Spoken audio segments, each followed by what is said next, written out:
असं वातावरण आपल्याला गावाकडेच बघायला भेटतं. तर मी गावाकडेच आहे आणि लहानपणीच्या आठवणी जाग्या झाल्यात.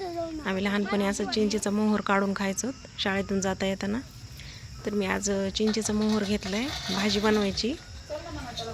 तर अर्धे फुलं येतं आणि अर्धे बारीक कळे येतात. तर घेतलेत बरेचसे तोडून. आमच्या मामीसोबत आलते. तर चिंचेचा मोहर आपल्याला असं स्वच्छ करून घ्यायचं आहे. त्याच्यातला पाला काढून निवडून घ्यायचा आहे.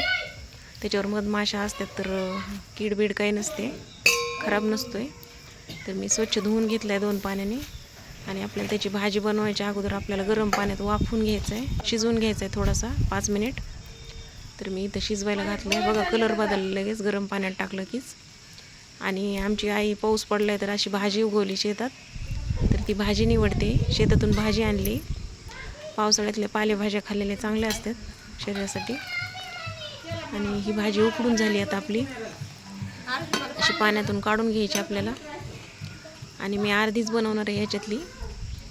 त्यासाठी मी साहित्य पण तयार केले फोडणीसाठी. लसूण घेतला ठेचून आणि जिऱ्याची फोडणी घातली. कांदा पण कापून घेतला आहे. आपल्याला सुकी भाजी करायची ही. कांदा एकसारखा कापला आहे मी बारीक. आणि कांदा जास्त घ्यायचा आहे आपल्याला. कांदा असा गुलाबी रंगावर परतून घ्यायचा आहे. आणि ती भाजी मी पिळून ठेवली. आणि चवीप्रमाणे तिखट टाकायचे, हळद टाकायची थोडीशी. एकदम परतून घ्यायचं आहे चांगलं. चुलीवर जेवण बनवण्याचा आनंद वेगळाच असतो. आणि हे बघा लाल लाल पाणी निघतं आहे त्या फुलांचं. हलकंसंच पिळून घेतलं आहे मी हाताने. आणि असं मोकळं करून टाकून द्यायची भाजी आपल्याला. आणि 10-15 मिनटात भाजी तयार होते. बघा लहानपणी आम्ही बनवायचो शाळेत डब्याला. आवडलं तर लाईक करा, शेअर करा, सबस्क्राईब करा. आणि आपल्या शेंगदाण्याचं कुट्टा पण टाकायचं आहे त्याला. कांद्याच्या भाजीला शक्यतो कुट्टा टाकत नाही, पण आपल्याला टाकायचं आहे. आणि चवीप्रमाणे मीठ टाकलं आहे मी. बघा एकदम छान तोंडाला पाणी सुटले बघून. आंबूस आंबूस लागते ही भाजी खायला.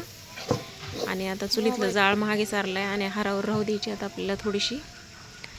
आणि मी ही बाजरीच्या भाकरीसोबत घेणार आहे आता. हे बघा वाढून घेतली एकदम गरम गरम.